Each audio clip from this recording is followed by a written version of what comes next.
This one is the story of the ventilation man. So, I've been sick for a little while. Feeling better today, out there cleaning my car. And I write science fiction, so this is probably going to be a fictional book. Now, I'm sitting in my office a week before I got sick. And there's a man out there putting up a camera. Okay, fine, that's good. They're changing the camera.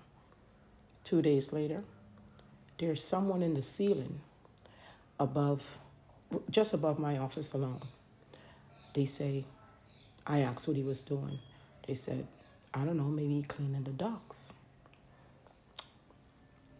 Ever since he left, the air in my office changed, seemed heavier. Doesn't make any sense at all. But anyway, it's not a very good building. Sometimes it has mold. So going forward, I keep getting sicker and sicker. Just that particular area. It got so bad that one morning on my way to work, I called one of my coworkers and says, look, call them and tell them to check that ceiling. I'm breathing in something. Something's not right. I said, all I'm doing is getting sicker and sicker. My lungs feel like it's about to collapse. So the coworker say, he actually agreed with me. So he called. I went back, sat in that office. On that day, everyone called an emergency meeting. Knowing damn well I was very sick, I couldn't make it to the meeting, which was fine. That was my excuse. I can't make it to the meeting anyway. But the sad part was, as they came to look what's in the ceiling, they open it, and as they open it, on the vent was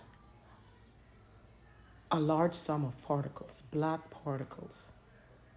It didn't look like mold. Mold is something that sticks to something. This is something that actually flies all over the place. The supervisor that was in the office with me saw me sick. I literally passed out. He walked out and left. I guess he said he had something to do. But it worked out. I made it back. I say that to say this. You really have to be careful of your environment. If you sense something wrong, you breathe it in some air, something seems off. The players seem odd. People act strange around you. It's probably not a conspiracy to do you harm, but it's definitely your instinct telling you something is off. Now, I have this gift where I can go backwards and forwards. I call it next door, which I talk about from time to time. It gives me the opportunity to go back and relive everything. Who, what, when, where, why, and how. And normally I write fiction. And I was holding off on this fiction. You see, sometimes you find out things you really don't want to know. And sometimes you realize the people that you're supposed to respect and around are not who they say they are. But that's part of my fiction book. Remember, this is one of Emily Voss's fiction. So that's what I'm turning this into. I'm calling the ceiling scene fiction. But I wonder what is the symptoms of low-grade anthrax. That's part of the fiction book also. And the ending is going to go like this. God see and know everything. And when you trade in your soul for 30 shillings, just know you will never see God's face. And your ending is worse than the person you plot on. That's part of the Emily Voss. That's how I think Emily will end this one.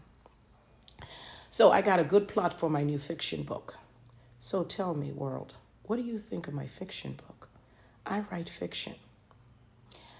Emily wrote in the end, my destiny was written long before you were born. My ending was written long before you were born. And you were never a part of that ending.